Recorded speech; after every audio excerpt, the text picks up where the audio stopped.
The day I died. My husband was smiling. Not crying. Not grieving. Smiling. He was holding another woman's hand. While I was signing away everything I owned. My company. My father's inheritance. My house. All of it. Just sign it, Emma, Daniel said softly. It's only paperwork. Paperwork. Funny how betrayal always comes disguised as something harmless. The hospital lights burned above me. The machines beeped faster. I couldn't breathe. And then I heard him whisper. Finally. The heart monitor screamed. And then darkness swallowed everything. No pain. No sound. No fear. Just nothing. And then I gasped. Air rushed into my lungs like I had been drowning for years. I sat up violently. No hospital. No machines. No four in my arm. Instead, my old bedroom. The ceiling fan from 10 years ago. The pale blue walls I painted after my father died. The small crack in the window frame I never fixed. I knew this room. But that was impossible. I stumbled toward the mirror. No scar on my forehead. No bruises from the crash. No exhaustion in my eyes. I looked younger, healthier, alive. My phone buzzed on the nightstand. Hands shaking, I picked it up. April 17th, 10 years before the accident. 10 years before I married Daniel. 10 years before Lydia betrayed me. 10 years before I signed everything away. I dropped the phone. This wasn't a dream. This was a second chance. And this time, I would not be the victim. There was a sharp knock at the door. Emma. Investor meeting in 30 minutes. My assistant's voice. Investor meeting. The day I first met Daniel. The day Lydia entered my life. The day my destruction quietly began. I stood in front of the mirror and stared at the girl I used to be. 10 years ago, I believed in love. I believed partnership meant loyalty. I believed friendship meant protection. I was wrong. This time. No falling in love. No blind trust. No emotional weakness. Only strategy. Only control. The conference room looked exactly the same. Glass walls. Long black table. City skyline behind it. And there he was. Daniel. Same tailored suit. Same polished smile. Same calculating eyes hiding behind charm. He stood when I walked in. Emma, he said smoothly. I've heard incredible things about you. Of course you have. You researched me before you hunted me. He extended his hand. Last life. I took it. This life. I didn't. Instead, I calmly opened my folder and sat down. We should begin, I said. For a split second? Confusion flickered across his face. Good. Let him feel unstable. Let him wonder why I wasn't immediately impressed. We moved into the presentation. Numbers. Growth projections. Expansion strategy. In my past life, Daniel offered to help scale my company. He slowly positioned himself beside me. Advised me. Supported me. Controlled me. Not this time. Halfway through the meeting, the door opened. And there she was. Lydia. Bright smile. Soft voice. Innocent eyes. In my previous life, she spilled coffee on my notes that day. We laughed. She apologized.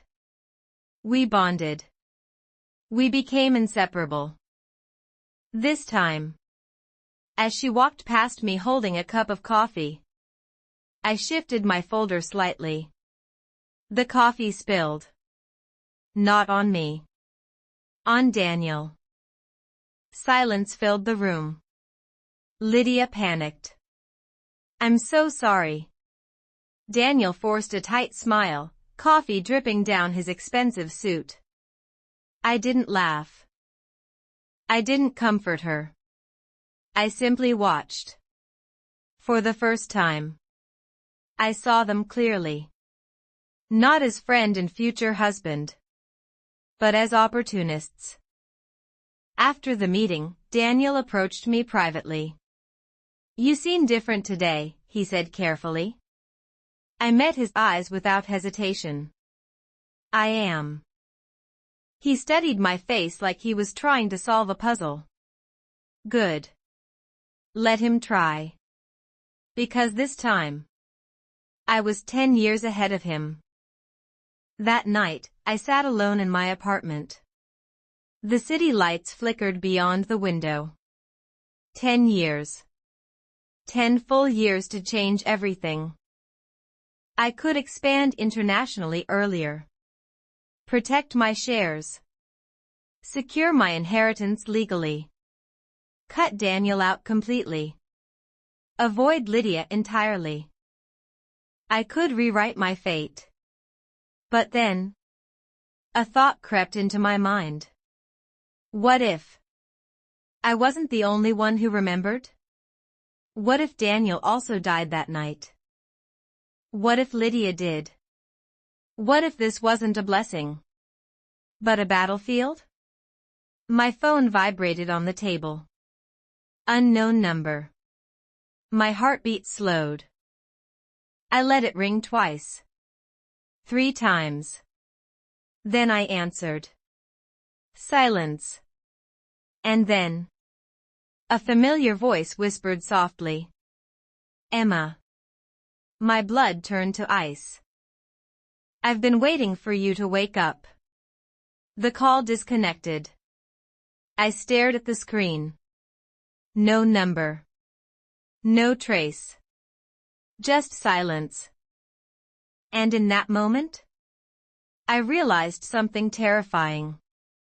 This second life might be far more dangerous than the first.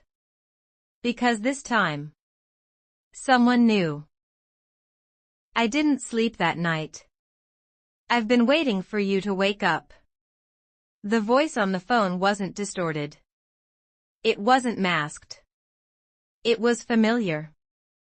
Too familiar. I replayed it in my head again and again. The calm tone. The confidence. The certainty.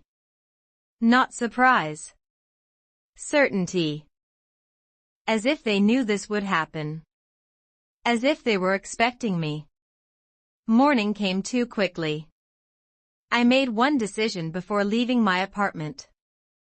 I would test Daniel. If he remembered the past life, he would slip. The next meeting was informal. Coffee shop. Private table. In my first life, this was where he accidentally opened up about his difficult childhood. Where he made me feel protective. Where he made me fall. This time, I arrived early. Daniel walked in 5 minutes later. Same smile. Same calm posture. But his eyes were watching me carefully. Emma, he said warmly. You look different today. Interesting. He said the same thing yesterday. Too observant. Too cautious. I tilted my head slightly. Different how? He paused. Like he was choosing his words carefully. Stronger. Not beautiful. Not radiant. Stronger. He was testing me too. We sat down. Small talk. Business projections. Expansion plans. Then I decided to push. In 10 years, I said casually, stirring my coffee. Where do you see yourself? His fingers froze for half a second. Half a second. But I saw it. In 10 years, he repeated lightly. That's a long time. Yes, I said softly. Long enough for everything to change. Silence stretched between us. Then he smiled again. If I'm honest, he said, I'd like to be beside you. Lie. Or memory. I leaned back. In my experience, I said calmly. People don't always stay beside you. They leave. Or they push you. His jaw tightened. Just slightly. There it was. Recognition. He remembered. But he wasn't sure about me. Not yet. And that uncertainty? Was my advantage. 3 days later, Lydia requested a private meeting. In my first life, this was when she told me she admired my confidence. When she asked to work closer with me. When she began inserting herself into every decision. This time. I agreed. She entered my office smiling nervously. Emma, I just feel like we could be great friends. Friends. I studied her carefully. Her tone sounded natural. Her eyes looked sincere. If she remembered? She was a better actress than Daniel. Or she truly didn't know. I decided to test her too. Lydia, I said gently. Do you believe in second chances? She blinked. Second chances? Yes. Like fixing a mistake? She laughed lightly. I mean, I try not to make big mistakes. No hesitation. No flicker of fear. If she remembered? She hid it perfectly. But my instinct told me something else. Lydia didn't know. Which meant Daniel might be the only one. That night, I received another call. Unknown number. Again. This time, I didn't hesitate. Daniel, I said calmly into the phone. Silence. Then. A soft chuckle. So you do remember. My pulse slowed instead of racing. Confirmation. Of course I remember, he continued. The hospital. The paperwork. The breaks. He didn't deny it. He didn't pretend. He admitted it. Cold. Calm. Unapologetic. You killed me, I said quietly. No, he corrected gently. I accelerated something inevitable. Rage burned in my chest. But I didn't let it reach my voice. Why? I asked. A pause. Then the truth. Because you were going to leave me. That stopped me. In the first life, he continued. You were preparing divorce papers. My mind went blank. Divorce? I never filed. I never confronted him. But had I suspected? Had I quietly started protecting myself? You were becoming dangerous, Daniel said softly. You were smarter than I expected. Silence. Then he added. And this time, Emma, I won't underestimate you. The call ended. So it was true. He remembered everything. The betrayal. The accident. My death. And now, we were both back. 10 years earlier. 2 predators. 1 timeline. The next morning, headlines exploded across business news. A major investor withdrew from my competitor and invested in Daniel's startup instead. Earlier than in the original timeline. Much earlier. He was moving faster this time. Adapting. Rewriting events. Just like me. This wasn't revenge anymore. It was a race. Who could reshape the future first? Who could destroy the other without exposing themselves? But as I stared at the article, something felt wrong. The investor's name. I didn't recognize it from my first life. Which meant someone else had changed something too. This wasn't just Daniel. The timeline was shifting in ways neither of us controlled. My phone buzzed again. A message. Unknown sender. Just 3 words.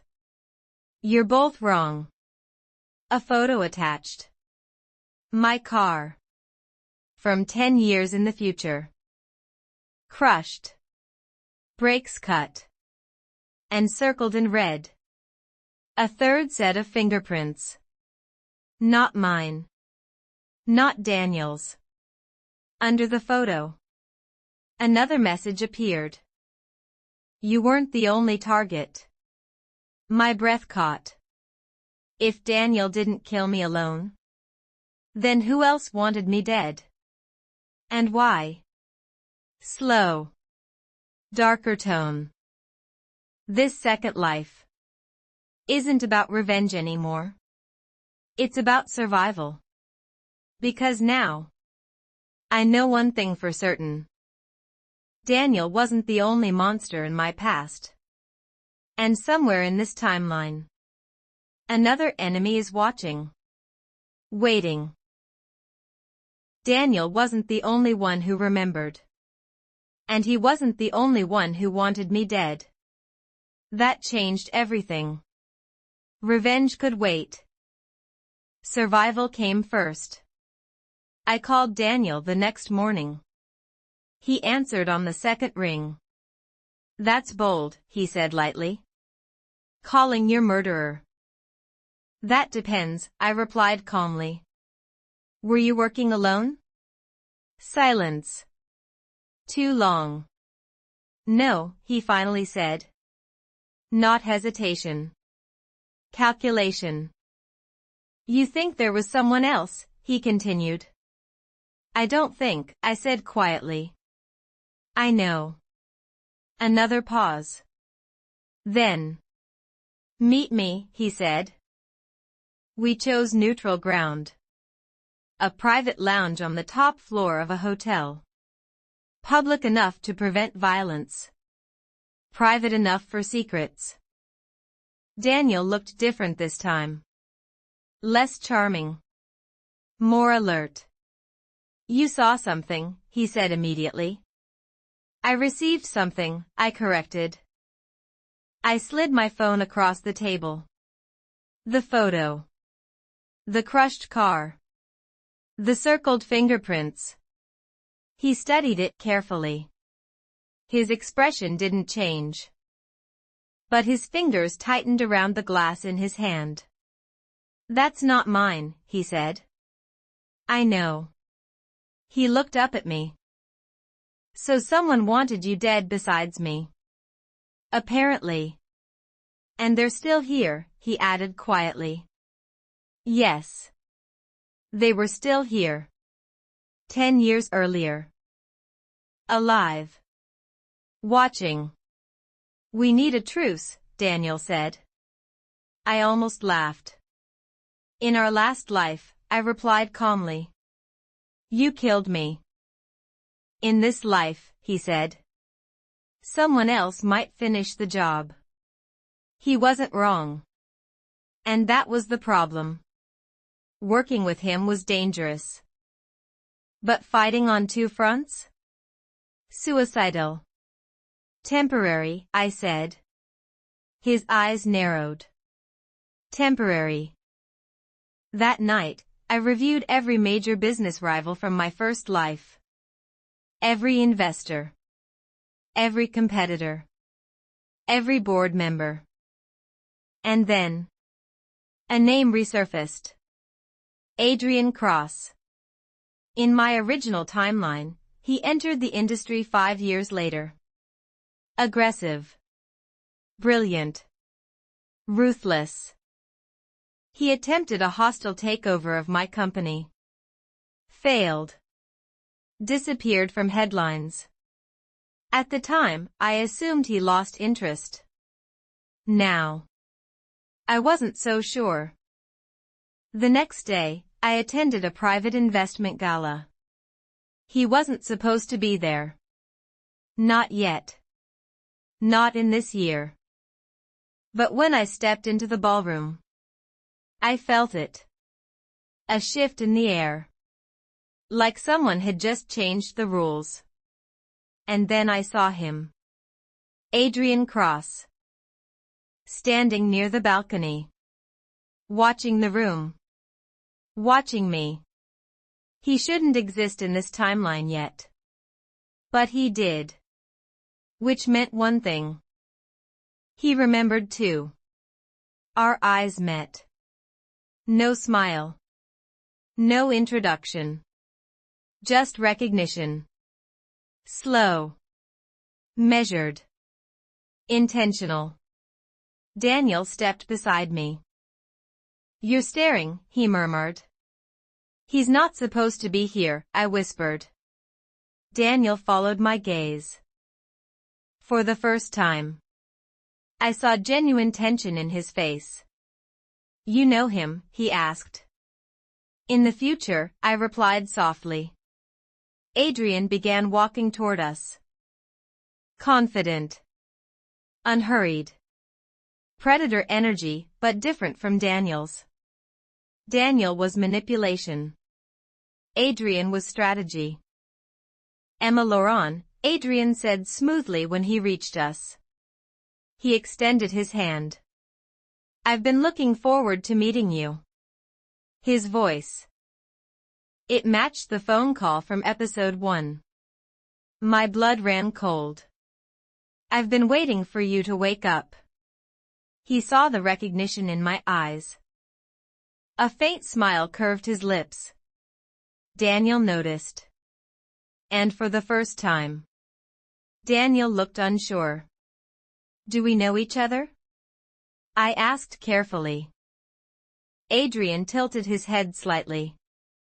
Not yet. Not yet. Confirmation. He remembered. All of it.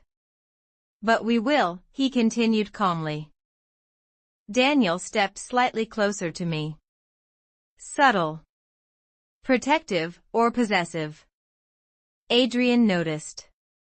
Relax, Adrian said lightly. If I wanted her dead, she wouldn't be standing here. The room felt colder. So you admit it, Daniel said. Adrian's eyes flicked to him briefly. I admit nothing. Then he looked back at me. You were never the target, Emma. My heartbeat stopped. What? I whispered. The brakes, Adrian said quietly. The accident. He leaned closer. You were collateral damage. The world seemed to tilt. If you weren't meant to die, he continued softly. Ask yourself. Who was supposed to be in that car with you? My mind exploded with memory. That night, I was supposed to meet someone. Last minute, they canceled. I drove alone. Who? Who was supposed to be there? Adrian stepped back. This timeline is unstable, he said calmly. All three of us being awake proves that. Daniel's jaw tightened. Why tell us? Adrian smiled faintly. Because if we don't solve it, none of us survive the next 10 years. He turned to leave. Then paused. Oh, and Emma? I didn't respond. You die earlier this time. Silence fell like a blade. And then he disappeared into the crowd. Daniel exhaled slowly. He's lying, he said. No, I whispered. He's not. Because I felt it. The shift. The acceleration. Events moving too fast. Investors changing. Timelines bending. Someone had interfered before any of us woke up. Someone who wanted history rewritten. But not for revenge. For something bigger. Much bigger. That night, I checked my calendar from 10 years ago. Scrolled through old entries. Meetings. Contracts. Appointments. And then I found it. The cancelled meeting. The name made my stomach drop. Board Chairman, Victor Hale. My father's closest business partner. The man who managed part of my inheritance. The man who benefited most from my death. And in this timeline, he hadn't cancelled yet.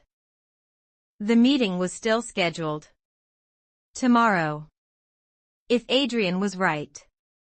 The person meant to die that night was Victor Hale.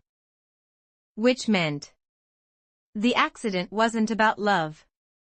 It wasn't about betrayal. It wasn't even about Daniel. It was about power. Control of my father's empire. And I had walked straight into it. Again. Lower.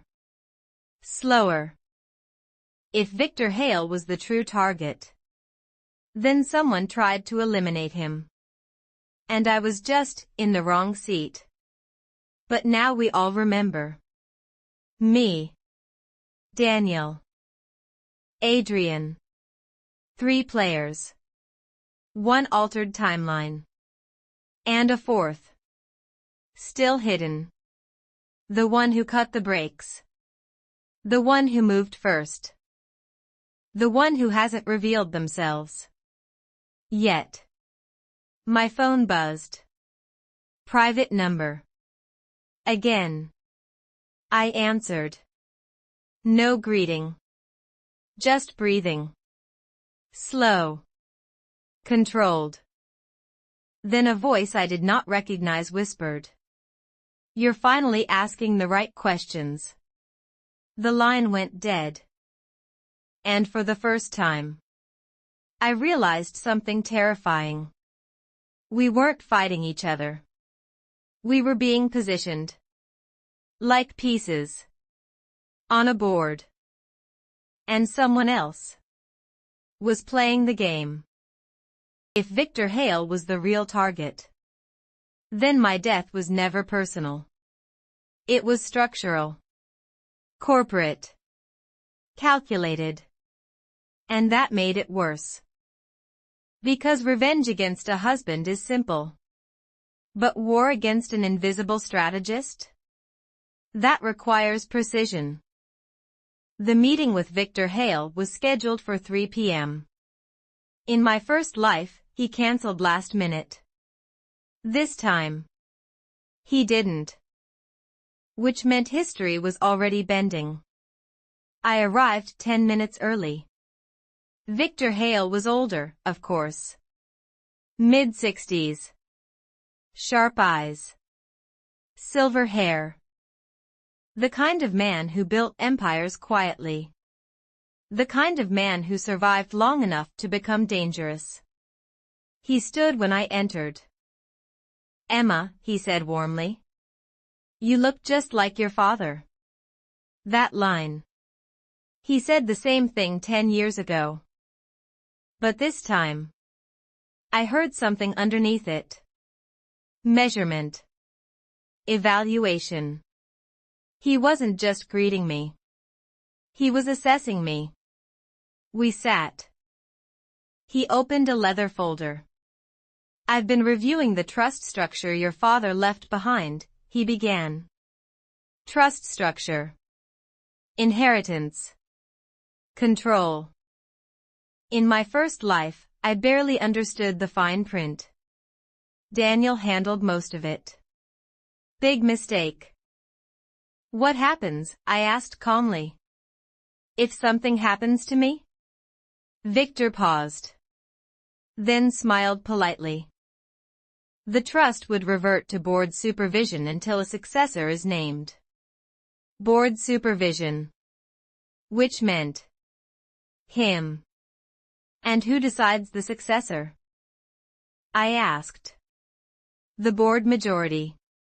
Which he controlled. Of course he did. You're asking mature questions for someone your age, Victor said carefully. I'm learning faster this time, I replied. His eyes sharpened slightly. This time. A risky phrase. Too risky? Or deliberate? His fingers stopped tapping the table. Interesting wording, he said softly. Silence stretched. For a brief second? I wondered. Did he remember too? No. His gaze wasn't recognition. It was suspicion. Different. After the meeting, I didn't leave immediately. Instead, I walked toward the underground parking level. The place where? 10 years from now. My brakes would fail. The memory of metal crushing. Glass exploding. Daniel's voice saying finally. But now. I knew that wasn't the full story. As I reached my car, someone stepped out from behind a concrete pillar. Adrian. Of course. You're predictable, he said calmly. You're following me, I replied. Correct. Why? Because you're walking into danger. I crossed my arms. Victor Hale? Adrian didn't answer immediately. He studied the empty parking structure. Then said quietly. No. My pulse shifted. Then who? Adrian stepped closer. Lowered his voice. The person watching Victor.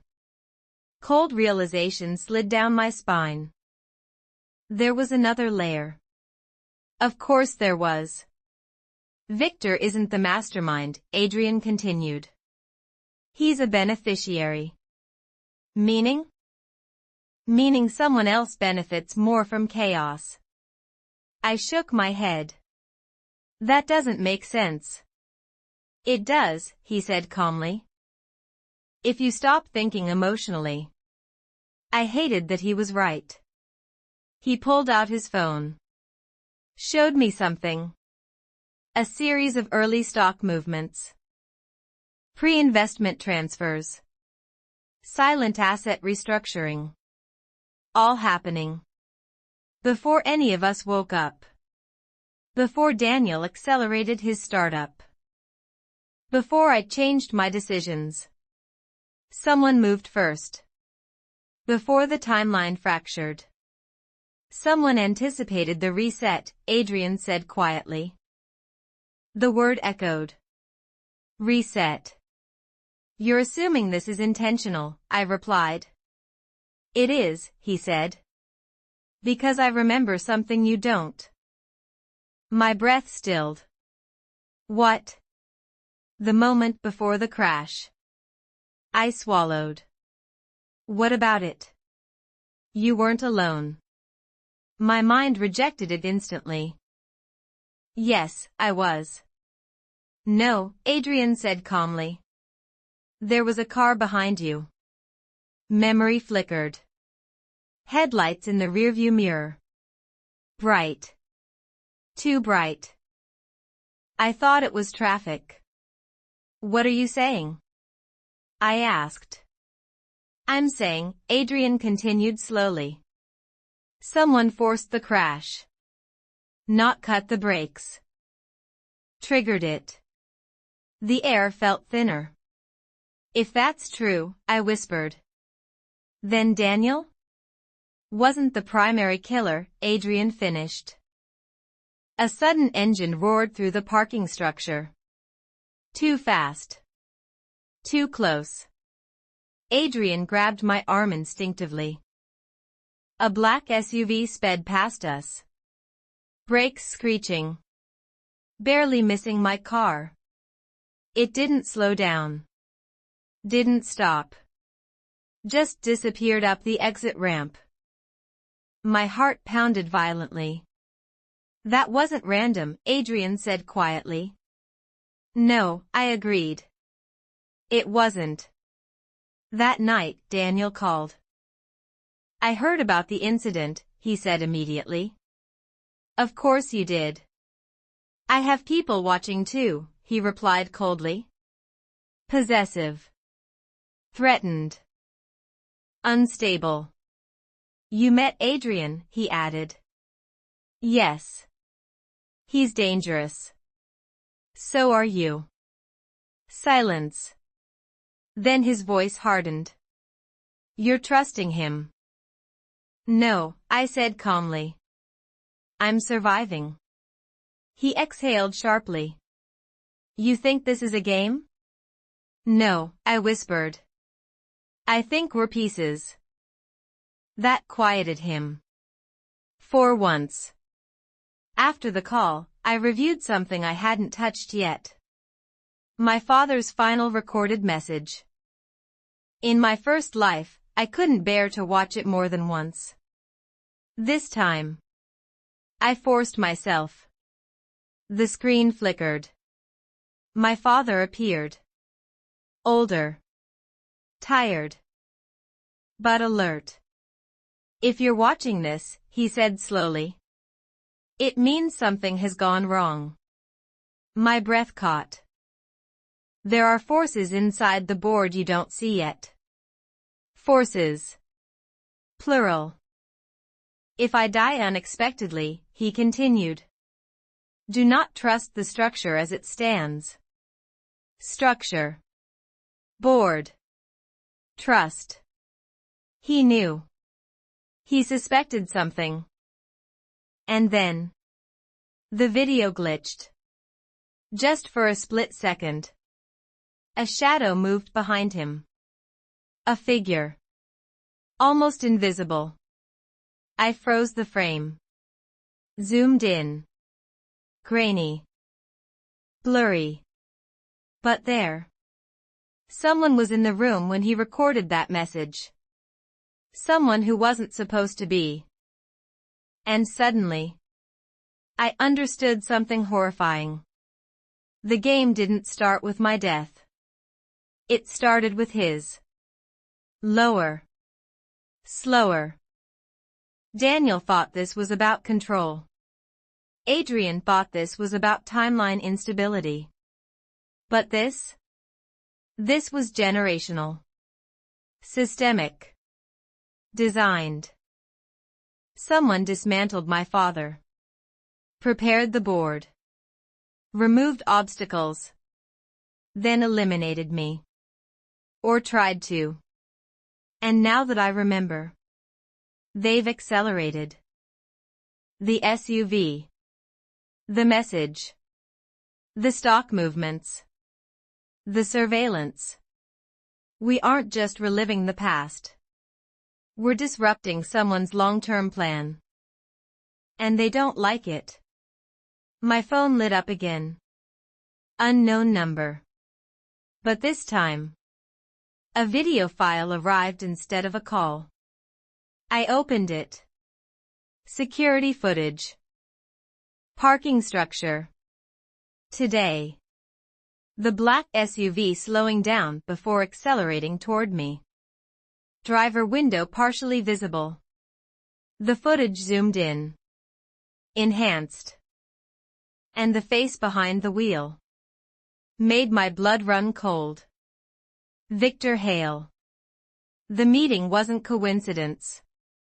The inheritance questions weren't curiosity. He wasn't just benefiting. He was cleaning the board. And this time, he didn't cancel. He moved early. Which meant one thing. He remembered two. Whispered tone. 4 players. Me. Daniel. Adrian. Victor. And at least one more. The shadow in my father's recording. This isn't revenge anymore. It's succession war. And if I don't strike first, I won't make it to year 10. The fire wasn't meant to kill me. It was meant to scare me. To remind me that someone else remembered. I stood outside the warehouse, watching smoke curl into the night sky. Daniel stood beside me. Calm. Too calm. You're playing a dangerous game, Emma, he said quietly. I turned to him. No, I replied. I'm finishing one. Earlier that evening, I had opened the hidden drive. Inside. Financial transfers, offshore accounts, brake modification reports, insurance policy changes dated 1 week before my accident, and one audio file. I pressed play. Daniel's voice. Clear. Cold. If she signs everything tomorrow, we move forward. If she hesitates, we use the car. Silence. Then Lydia's voice. What if she survives? Daniel laughed softly. She won't. But I did. I invited them to dinner. Private. Penthouse. City lights below us. Lydia tried to smile. You've seemed different lately, Emma. I've grown, I said. Daniel leaned back. You're investigating something. I remember the hospital, I replied. Silence. Trauma causes hallucinations, Daniel said. Does it also record audio files? I asked. I pressed play. His voice filled the room. For the first time. He looked afraid. You assumed I'd die, I said calmly. What they didn't know. The dinner was being recorded. Backed up. Automatically sent to my attorney, 3 board members, and the police. Sirens echoed in the distance. Daniel stood up. You think this ruins me? No, I said softly. This frees me. They were escorted out in silence. As the elevator doors closed, Daniel said. This isn't over. For you, I replied. It is. 1 year later. The company doubled in value. The offshore money was recovered. The insurance fraud ring collapsed. Daniel was convicted. Lydia testified for a lighter sentence. Some people never change. I stood alone in my office, staring at the skyline. 10 years rewritten. Then my phone buzzed. Unknown number. I answered. A male voice spoke calmly. You handled Daniel well. My heart stopped. Who is this? A soft chuckle. You really don't remember? Silence. You weren't the only one who woke up, Emma. The line went dead. And in that moment, I understood. Daniel was never the mastermind. He was a pawn. If death gave me a second chance, then this time, I would hunt the truth. to its very origin. Because some secrets aren't buried. They're reborn.